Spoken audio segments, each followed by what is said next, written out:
Magandang araw po mga kabawal ko pa sa Pinilang Lakbay. Ayan, anyway, safe po ang lahat. Hindi na po masyadong malag pero nag-snow po ngayon.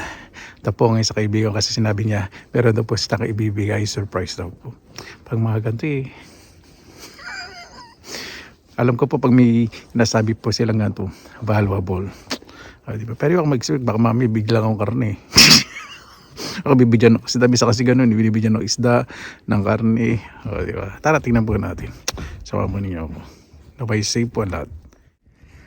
Ayan po mga kabayan, walang tiglang isno mula kanina umaga. Kaya mga ibang sasakyan namalabas po yung mga neighbors ko. Lilinis yung kotse, papasok labas kasi pag na living on a bury po sa snow. Ako napakahirap po linisin. Kaya once in a while, nililinis po nila mga sasakyan po nila. Lantigil po snow Yan, dito na po ako sa kubetas. Nagkubeta po muna ako, sobrang excited. Handa po yung bibigay sa akin. Nakapag-tsa na po ako. Siyempre, kailangan bubusugin ko muna sa kunyari, hindi ako excited sa bibigay. Hindi ko po alam kung ano. Nakita ko po parang nirolyo sa tela. Kunyari hindi ko nakikita. Pero hindi pinapakita talaga. Parang ako yung parang ito na. Hindi po pagkain, something. Sana silver po. Nag-expect talaga ng ganun Ayan pa mga kabayo, na po tayo. Napakalakas ng snow, di ba? Nakuha ko na po yung regalo. Excited. Nakalagay lang po sa parang hindi ko plastic na tawag niyan, parang foam na manipis. Ganun. Matigas. Parang silver. Parang sa'yo. Nakita po kasi nila syempre yung mga hindi lang sila nag-comment. Sabi niya po pag binuksan ko message po kasi niya tawag kung magugustuhan ko po. Gusto ba ano kamot, di ba? Paano na kung gold pa yun?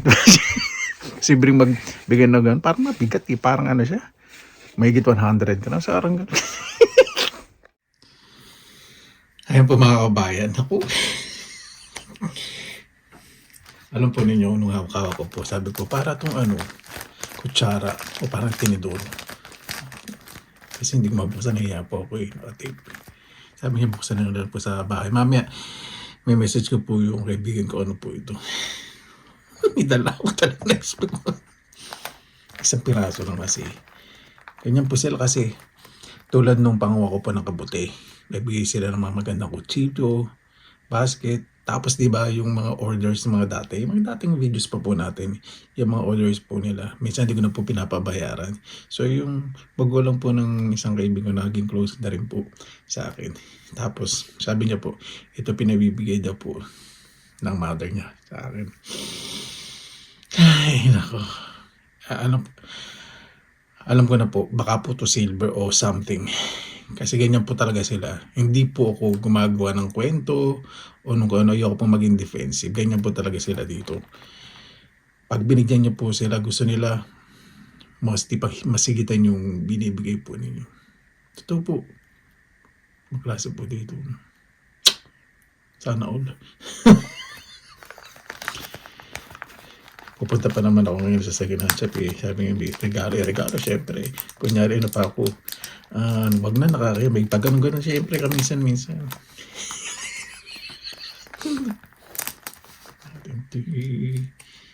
Ano naman Hindi ko kutsara. Hindi. Andali.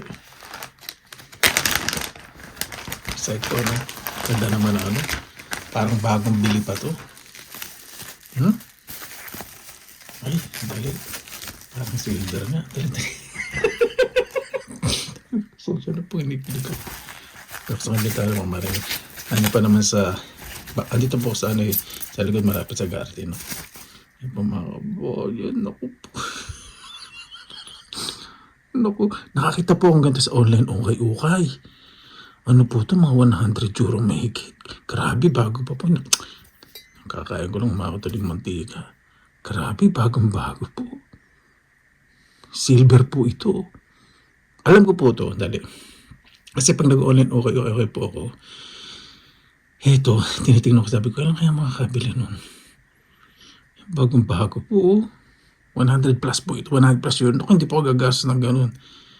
Ito, alam ko, itong part po na to, stainless steel. Hanggang ito, Pero magaan lang po ito. Mga ano po ito eh.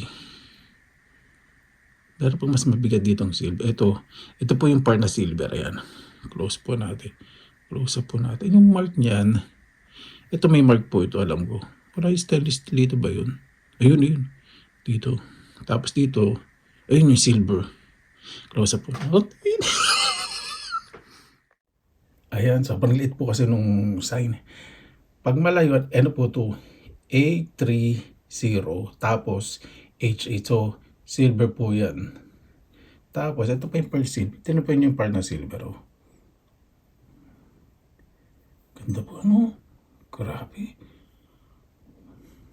Meron pang initial. Ay, hindi bago. Parang, kasi pag may mga engrave po na ganito, hindi po bago to. Naku. Iingatan ko to. Hindi ko to bebenta kasi gift po eh. Ganyan po sila pag nagbigay ng trust. Tapos, ito yung parte. Ito magang lang po itong parte. Pero ito mabigat eh. Itong parte. Itong hawakan. Buti yung silver nasa hawakan. Meron niya. Yun. Ayun, stainless. Stainless ba? Norway. Made in Norway. Yan, ito. Silver din ba to? Made in Norway. Wala naman nakalagay stainless steel dito sa kabila. Kasi nakikita ko, mali ka naman kuya, kasi nakikita ko po na na ganito. Kung silver ganito, di mas maganda, di ba? Alam po din eh. Pero alam ko po itong part, mostly. Kasi pag may nagpo-post po nila, honest po sila. Itong part, pag nagpo-post po sila ganito sa Finland, itong part, ito po yung part ng silver. Ayan. Hindi pala stainless din. Nakasunod, made in Norway. Tapos ayun po, A30. Ayan, pag malayo. A30. Ayan, pag malapit eh. 8H yan. Talagang ano po siya. Silver. Sobrang saya ko po. Titimbangin po natin. Pero ito itong hawakan. Mabigat. Ito, magaang eh. Magaang lang to. Hindi ko po alam kung lahat to silver. Yung silver kasi medyo warm. Medyo warm. Pero ito medyo malamig.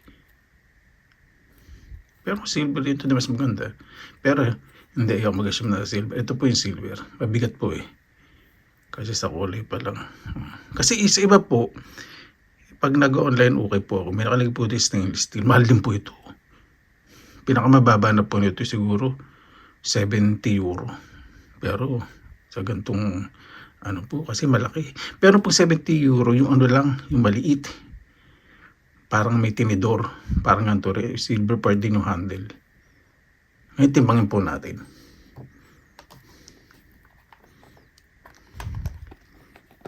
Bumili na po ako nito eh. Pagpupunta po ako sa mga ukay-ukay na kilala na po. Friends ko na yung mga kasi besides, pagkatapos ng trabaho, tsaka nung aksidente po 3 days po, di ba ako nag-day off, yun, sa okay. Hindi ako nagpapa-away pag naghanap ng awa na nagkaroon ng aksidente. Close up po natin yung timbangan para makita natin. Ayan.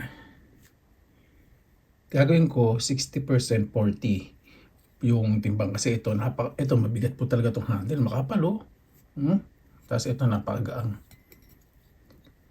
Ano ba tayo papato? 68.99. So 69, palagyan na natin 69 grams. O 70 grams. Palagyan na natin 70 grams. Ito, palagyan na natin 40 grams to. 40 grams. Kasi ito imposible maging 20 plus kasi ang gaang. Ito yung mabigat eh. Sige, 40 grams na po ito kasi may nakasuot po po. May klilang suot niya hanggang dito lang yata. Hindi po yung sagad doon. Kumbaga may butas lang po ito para suotan ito. So palagyan na natin, ito solid kasi Ito yun. Marinang yung dugtungan. Dito, solid na. Dito yung dugtungan rinig na. Ito, solid na to. 40 grams. Di ba po? Sa 40 grams. Magkano na po yun? 830. Silver. Di ba? Naku pa, naiya ako. Ano kayo susunod na bibigay sa akin? Isip naman ako ano ibibigay ko. Ganyan po ako pag may nagbigay po sa akin lalo ng mga precious. Di ba, minsan niregalan pa ako ng camera, ng iba-iba, mga gadgets, mga mamahalin pong mga kaldero. Tapos sunod nga sabihin na pag nalaguluhan ng kaldero, silver na lang. Di ba po? Ito, hindi to bago. Kasi nakita ko pa may engraved, may ano, parang initial. So, ibig sabihin, pag nagregalo po sa kanila sila ng ganito, precious sa kanila yun. Kaya ingatan ko po, hindi ko po ibibenta to. Pero iba na naman talagang hirap na hirap na ako sa buhay. Siguro maintindihan naman nila. Ang paganda ko. Ang kapal po nito, ito po makikita po nyo gaano kanipis, parang papel. Ito yung inano ko lang po sa 40% kasi may dugtong po rito. Hanggang dito yung dugtong yan eh. Hindi po yan hanggang doon. Dito lang po yan. So, ganda rin po. Gandang investment. Hindi pa dinalo yung meeting nito. Sabi ko, pag nakita ko po ito pang slice. Ay hindi pala. Yung isa, tinidor, tapos sa pang salad, parang kutsarang lubog, parang ladle. Ito pala pang slice ng cake. Iyo po.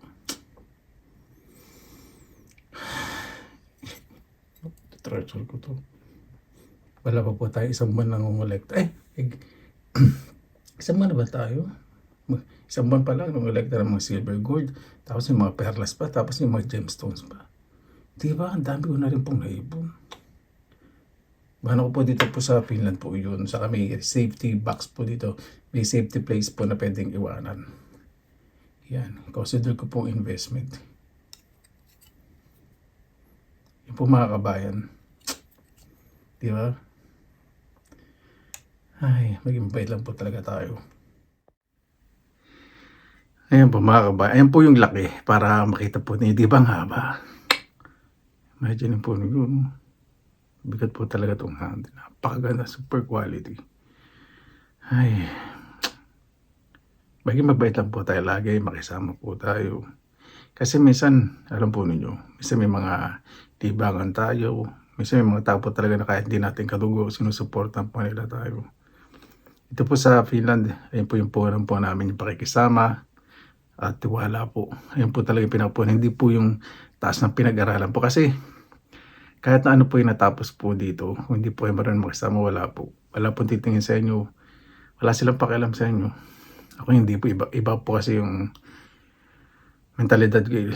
Nanggaling po ako sa hirap.